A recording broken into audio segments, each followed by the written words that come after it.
Welcome, ladies and gentlemen, to this weekend's edition of the Weekend Football Show. I am your host, being faithful all the time to you by bringing you all you need to know about your week in football. And as always, or let me not say as always, as is required, there are three men sitting beside me, and they want to share what they feel is right or wrong with football and footballing matters right now. I'm going to start with my immediate left.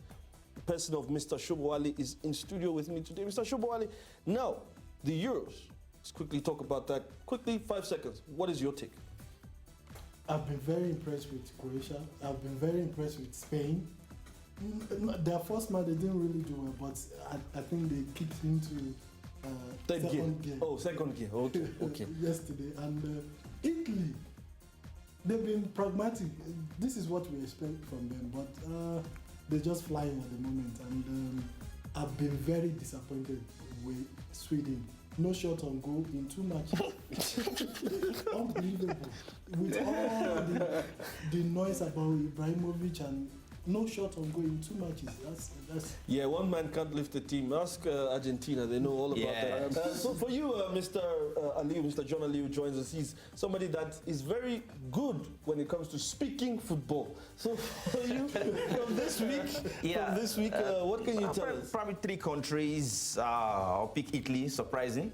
And then France and England. England, that comeback victory against Wales in the derby, it was simply exotic for them. It was like a comeback and the substitute getting the job done for the Vardy and story. But my player of the tournament thus far, Payet, he's been playing with so much panache and swagger.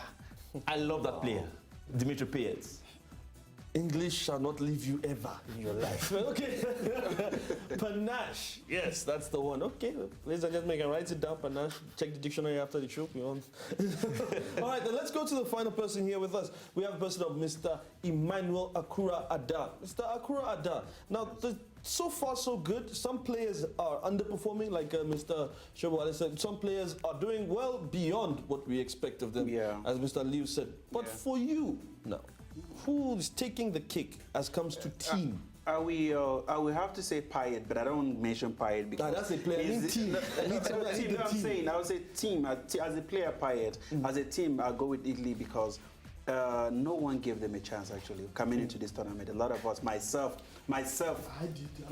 included, I never gave them a chance. I thought they were a team that without the likes of Totti, Balotelli and co, they're not going to do it. But then they surprised a lot of people by being where they look at what they did. Look at what they did. This actually dismantled a Belgium, a well-reached Belgium side that you see you have a player, no player in Belgium that is not worth more than £20 million. Yeah, true. The entire team. You have 50, 60, then you look at the Italian team and one will wonder, how do they do it? Then they have a well-organized coach who is making them believe that they can do it. So it's Italy for me. They are just on fire in this tournament. I think we're getting something wrong here. He's not talking about the players are not picked to represent a country in the Olympics. We're talking about camping of these players. It's not going to take you 3 months or 2 months for you to do that. 1 month is enough, like he said, because you have players who are on national assignment right now who are still going to participate in that Olympics. So you have to give them that time. Some players are not even going to be in the camp for a month. Yeah. Like Germany, for instance, they have players who are going to be there, but they're still on the national assignment. So coming back, going to the camp, some might go to the camp for 2 weeks. Yeah. They will give them a rest of 2 weeks or 2 weeks going into the camp. So I think 1 month is enough for them to. And that means Sasha has now dig very, very deep. Don't forget that he qualified for the Olympics in emphatic style. We saw how in fact, it was not even very rosy. We had to play against Congo home and away to get qualified for the CAF Under-23 Cup of Nations, in which we won. And of course, some of those key players, probably they may be in for their clubs and all that. So it means that CSI has to employ his thinking caps to actually dig deep to get those players that will be available. It's not just getting the right players, but the players that will be available to be in camp. But I think that's part and parcel of what we're talking about. It has to be the same consistent 23-man squad, game in, game out. So when you're there for the final tournament, it's not a surprise that, oh, where did these players come from? They weren't even there. And of course, there will be that joy of continuity. Those players who actually fought the fights during the qualifiers, because that CAF Under-23 Cup of Nations, I felt was one of the most grueling competitions you can ever find yourself in. It was very, very tough. So it would be good that those players, we just pray that those players should be available to actually get to Kenya after they fought and through Egypt. All right, then. Speaking of Egypt, Egypt went to complain to FIFA about the fact that they were in the same pot seeding as Nigeria.